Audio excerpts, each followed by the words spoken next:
What is good, defenders, black and gold nation supporters of all things LAFC? It's the night before a match, but not just any match. It's the night before Derby Day, and you know what that means. It's time for one more sleep if you can get to sleep. It's almost midnight here. It's almost the day of the match. You know my voice. I'm the Scarf, J.R. Lieberton, sitting right next to me, kind of brooding over on the other screen here is one Christian Philemon Philly. It's all they've got, my friend. It's all they have left to cling to.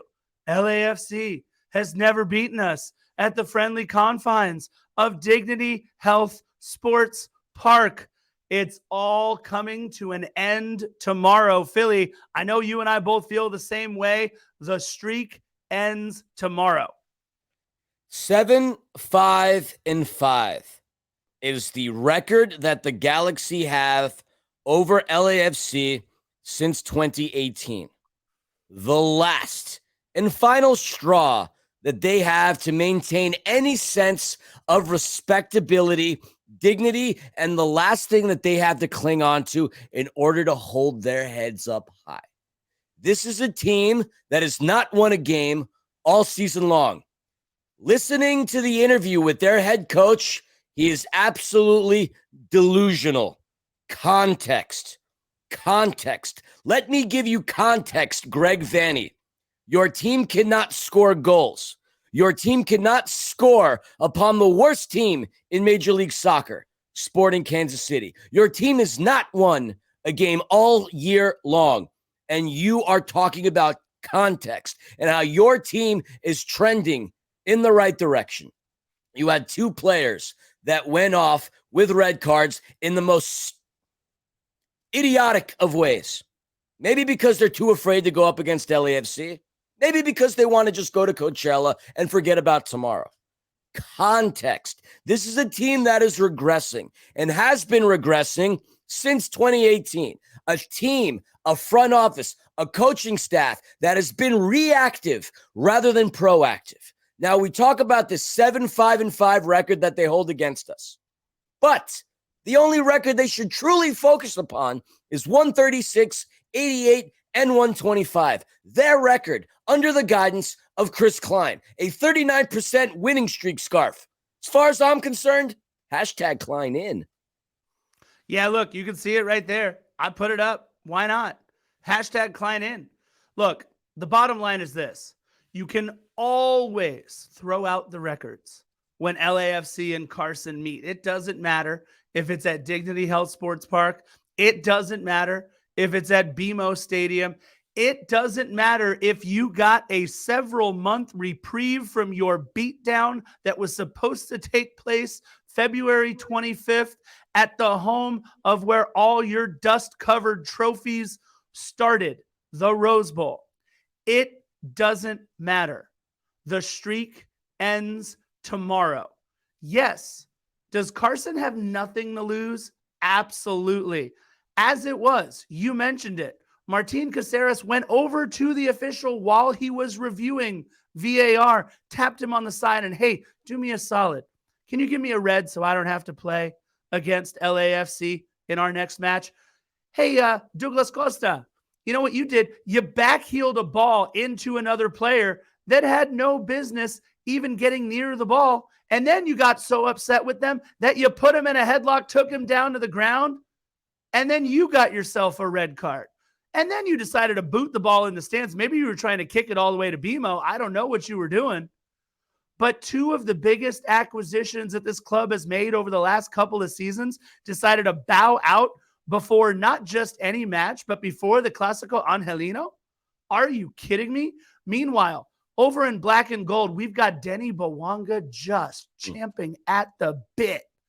We've got Carlos Vela going, okay, all right, I know what to do in these situations, and there's no Zlatan coming through the door. Are you kidding me? We've got Giorgio Chiellini, the backline maestro, the Italian national team captain, just awaiting for any semblance of a goal scorer to come his way. Maybe Chicharito's hamstring hurts. Maybe he's feeling okay. I don't know. But like they said in Meatballs, it just doesn't matter. We are taking the match tomorrow. It's put up or shut up time. And there's a couple of ways that tomorrow can go. The worst case scenario, the absolute worst case scenario, is that the Galaxy win, hold that against us, and their season turns around. Worst case scenario. It's obviously an option. Now that I've said that, I want to get rid of it, burn it, it's gone. The next option, it is a competitive game. A game in which LAFC maybe wins by 1. Yes, we end that losing streak. But then the Galaxy find themselves in a position where their complacency in the front office and ineptitude to actually create a good competitive team will resume, which is actually favorable for us.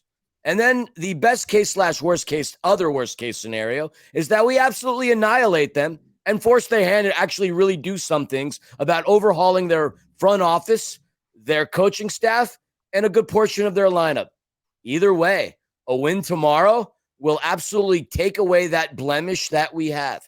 Again, it's really the only thing that the Galaxy have to hold against us. The Cosmonauts continue to talk and they continue to hold on to these antiquated ideologies. Why am I calling them cosmonauts? They're not Soviet astronauts. They're cosmonauts because they've been smoking too much grass that's put their heads up in the clouds. The fact that they believe that they're irrelevant, you got to be high to think that this club is relevant. We have surpassed them in so many ways. Valuation, only Major League Soccer team that's valued over $1 billion. We have surpassed them in terms of records since 2018. They want to hold on to that Chivas USA BS. I've got plenty of articles written by one of their own, Kevin Baxter, that indicates that this is not a Chivas USA rebrand. And for you to continue to say that, cosmonauts, keep on smoking. We're going to go out there and claim Dignity Health Sports Park. We're going to call it BMO West. It has been a house of horrors for us, but the players that have gone in there and had this illusion of it being a terrible place to play, they're all gone. There's only one player left from 2018 that remembers the horrors of those losses in Carson, and that's Carlos Vela. And do you think Carlos Vela gives a damn about what's transpired in the past with the Carson fallacy? Absolutely not. Tomorrow, we go in and we black out that stadium. And not only do we show the front office of the LA fallacy, but we show everybody out there within Major League Soccer that LA really is black and gold. Yeah, look, let's get into it. We've got the biggest match of the season tomorrow so far. So let's get into our players to watch. Look, you mentioned him as the only holdover from 2018, and he is absolutely my player to watch. There is no player that has scored more goals in this series than one Carlos Vela. And I absolutely think that tomorrow we are going to get a vintage performance from one Carlos Vela, the likes of which we have only seen just recently as he got a brace with his family sitting pitch side. Well, you know what? If it's safe for them, let's sit his family pitch side once again. We need all of the Carlos Vela magic that we possibly can to overcome that monkey on our back that is never having beaten Carson in Carson. And I absolutely believe we are going to get a vintage performance from one Carlos Vela, the number 10 for LAFC. And look, I appreciate Ricky Pooch. I really do. But something tells me that Gaston Brugman is going to be much more of a key player to watch in this match than almost any other player. Look, I appreciate that Chicharito thinks he's still got some tread left on those tires. I disagree. I think they've got one of the Judd sisters now playing out there as well. I don't know how they had some athletic eligibility left, but they've got a Judd out there on the pitch who apparently thinks that he can play soccer. But I don't think there's any other player to watch more so than Gaston Brugman, a midfielder who has been very, very good for Carson, despite them being very, very bad. You need to get a ball through our back line, which has only given up, 5 goals in all competitions all season? And I think more than any other player, it's going to be Gaston Brugman who might have to do that for Carson. Carson has a solid midfield. I will say if there is any silver lining in their lineup, it's that. Sure, they've got a couple of forwards that could put some goals in the back of the net. They don't have really good defense. They don't at all. But going back to the midfield, The player that I want to watch, as adorable as he is, I mean, he fits in Jesus David Murillo's pocket and in Giorgio Chiellini's shot of espresso, is Ricky Puig. Ricky Puig has been an exciting player to watch. And as much as I despise our neighbors down the 110, I actually really enjoy watching this kid play. He is very, very talented, and he has shown a lot of all-star caliber prowess. If there's anything that's going to happen offensively from this team, it's going to come by way of this young man from Spain. If it's Dejan Joveljic putting one in the back of the net against us, not going to happen. It's still going to come from one Ricky Puig. If our midfield can lock down this kid, we're going to be good to go. He's my player to watch on Carson. And as far as LAFC is concerned, Denny Bouanga leads this team in assists and scoring. He has been gangbusters. He has been unlike any player that we have signed since Carlos Vela, a mature, highly talented player that not only plays defense, not only goes box to box, sprints, scores goals, passes, creates offense, unbelievable dribbler, great at not only finding his way out of trouble, but getting his way into offensive threatening positions. Denny Bouanga is gangbusters. He does not have that mindset of, oh no, we're going into Dignity Health Sports Park, we have bad luck. All Denny Bouanga has seen in his tenure at LAFC is success against the Galaxy. And upon his shoulders, we're going to ride into the sunset with a win against Carson in Dignity Health Sports Park. And a lot of it is going to come by way of the Gabonese captain, Denny Bouanga. From your lips to God's ears, my friend, Denny Bouanga certainly has been not just a revelation, but according to many pundits out there, the most valuable player in Major League Soccer thus far. All due respect to Thiago Almada. I can't wait to see what Denny is able to do in Carson. Denny Bouanga, Timothy Tillman, Sergi Palencia, Giorgio Chiellini, Stipe Buke. These are players who are champing at the bit to write their bit of history in the 18-chapter book now that is the rivalry of the Clásico Angelino. Cannot wait for that to happen. Let's get into our keys to the match. And look, this one's simple for me. We need to play this match just like it's the MLS Cup final. I cannot wait to see an LAFC club who puts it all out there on the line with nothing to lose, a club that tries to be first to every 50-50 ball, a club that tries to win every physical duel up and down the pitch, a club that plays with the passion and the fire that we have seen this club play with for every single match this season. It just needs to be a continuation of the story that we began writing on our very first match of the year against Portland, a story that we have continued to write through to the semifinals of the CONCACAF Champions League, a story that we have continued to write through a currently undefeated MLS regular season, and a story that I do believe, again, will end in an LAFC victory against Carson at Dignity Health Sports Park tomorrow. I like it. I'm bullish upon your statements, my man. I said this when I was talking about my players to watch. The silver lining and the key for the LA Fallacy is their midfield. The LAFC can dominate the midfield. This is going to be a fairly simple victory. To a lot of our players, this is just another day at the office. It is exceptionally important to people that have been here from the get-go, the supporters, people like you and I, people that are within the pod fam. On the grand scheme of things, another game, but obviously against your bitter rivals. We dominate the midfield. We dominate this game. They do not have a solid back line, not whatsoever. If we can hold people like Brugman, if we can contain people like Ricky Puig and suffocate them, that's their carotid artery. We suffocate them there. We does not give them the ability to allow somebody like a Chicharito to poach a goal. How's he going to poach a goal if he can't get anything past the midfield? Same concept goes to Dejan Joveljic, another player who's seen a tremendous amount of success against us. We control the midfield. We control the game. I completely agree. Look, we have, in my opinion, one of the best, if not the best midfields. We'll see if Timothy Tillman is healthy, but obviously Kellen Acosta, Ilie Sanchez, Jose Cifuentes, more than up to the challenge as well. Our midfield will definitely have to do some things to keep Ricky Puig and Gaston Brugman in check.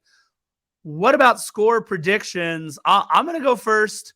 I'm seeing this one, and I've thought about this score, this exact particular score that I'm going to mention all week, and it just feels right. I feel like 3-1 just feels right for this match. Look, I think that Carson, even though they've only scored 3 goals all season, I think they do what they can to put one past us, but I think it's going to be one of those too little, too late scenarios. We are going to come out guns a-blazing. We are going to come out on the front foot, and I'm even predicting maybe a 2-0 halftime lead. A 2-0 halftime lead that might cause the several hundred Carson fans that are there in the building to say, you know what? I don't want to see how the second half goes. It's not like we have a Zlatan coming in off the bench. It's not like Chicharito's been any good or any healthier for us this season. It's not like we can sub in a Douglas Costa, that's for sure.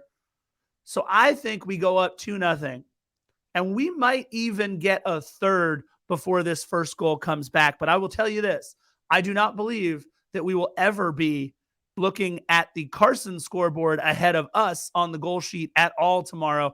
I think it's going to be 3-1 LAFC. I appreciate that. I appreciate your candor. I appreciate the fact that you gave them a little bit of respectability and allowed them the ability to have a goal on the score sheet. I, on the other hand, will disagree with you in terms of their ability to score. But I will agree with you in terms of our ability to thread the netting. We have only allowed 3 goals over the course of the regular season, 5 goals over all competitions. And the reason being is because our defense has been better than we've ever seen it. Ever since 2018, we have not seen a much better back line for LAFC than what we witnessed over the course of the past couple of games. We will shut them out. The final score, 3-0. John McCarthy will compile himself another clean sheet, but not because he's going to make several saves. Not at all, my friends. It is because the back line, consisting of Ryan Hollingshead, Cheeky Palacios, Jesus David Murillo, and Giorgio Chiellini, are going to do everything within their power to not allow the forwards of the Galaxy to get any looks on target. This is going to be a statement game, an absolute statement game, for nothing other than the fact that it's bound to happen. This chokehold of success at Dignity Health Sports Park needs to end. And if there's ever a time for it to end, it is with this team that we currently have. I do believe that our defense this year is far better than what we had last year. We are going to shut them out, and we are going to walk away with a clean sheet. Look, LAFC versus Alajuelense in the first leg, 3-0. LAFC against Austin, 3-0. Both legs of the CONCACAF Champions League against Vancouver, 3-0. Philly, you're a big man who likes to say that history repeats itself. That's one of your big things. 3-0. If history repeats itself, my friend, I owe you a Coke. I love it. Let's make it 3-0 for the 5th time this season. I should say, let's make it at least 3-0 for the 6th time this season, our 4-0 beat down to New England. But I'll take a 3-0 burger all day long. Philly, look, we both think LAFC is going to score 3 goals. Neither of us think that Carson can get to anywhere near 3 goals. But we do want to have one last quick thing before we shut down this one more sleep. A quick reminder to everybody out there. And I want to put this out there because a lot of people are saying it and thinking it on Twitter. And I want to make sure we mention it out here because we might have a lot of people watching this before they head to the match.